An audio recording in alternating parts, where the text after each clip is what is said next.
Your perspective, and I want to go back to South Florida with Mark Potter, our correspondent there. Mark, the reaction in Washington expected at noon, when the president is expected to speak, and Andrew Mitchell was saying that the Cuban leader, Raul Castro, is also expected to speak at that same exact moment. There are going to be repercussions throughout the United States, but nowhere felt more intensely than where you live and where you report of South Florida. Talk to me about what we can expect there from the large Miami Cuban exile population.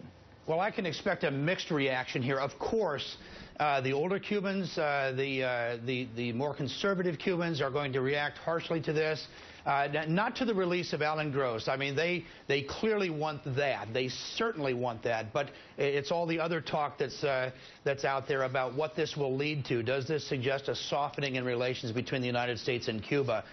Could this lead to talk about the embargo and all the other things that have been discussed on your program? That's going to concern people here. The Cuban Five are seen as villains in this in that community, in the more conservative, older Cuban exile community. They're not going to like the idea of shortened sentences for them. So it'll be interesting to see what happens. But there are others here, including younger people in the Cuban community, who have a more moderate view, who may not react as harshly to what happens. So we're going to watch this carefully. It will be a much different reaction now. And I know you know this, than it would have been 10 years ago, 15, 20 years ago. There will be a harsh reaction. There will be a political reaction to this from leaders in this community. We'll be down on Southwest 8th Street area, as you know very well, talking to people there to see what they have to say about it.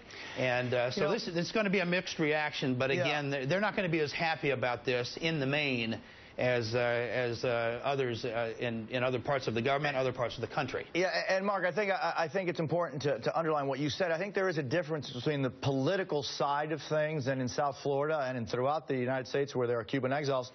There are different political perspectives, even on Cuba and how to deal with that regime from the American side.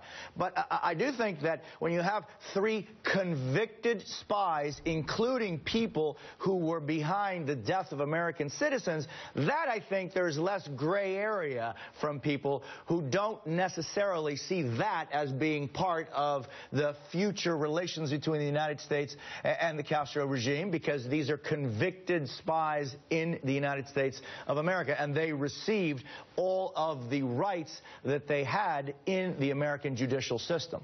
Well, absolutely. And that shoot-down that you're talking about, the Brothers to the Rescue plane shoot-down, that was a horrible event, a tragic, traumatic event, still remembered here by people in this community. And so the linkage to that, to the Cuban Five, and certainly the Cuban 3 still in prison, that's going to be a difficult issue here. But again,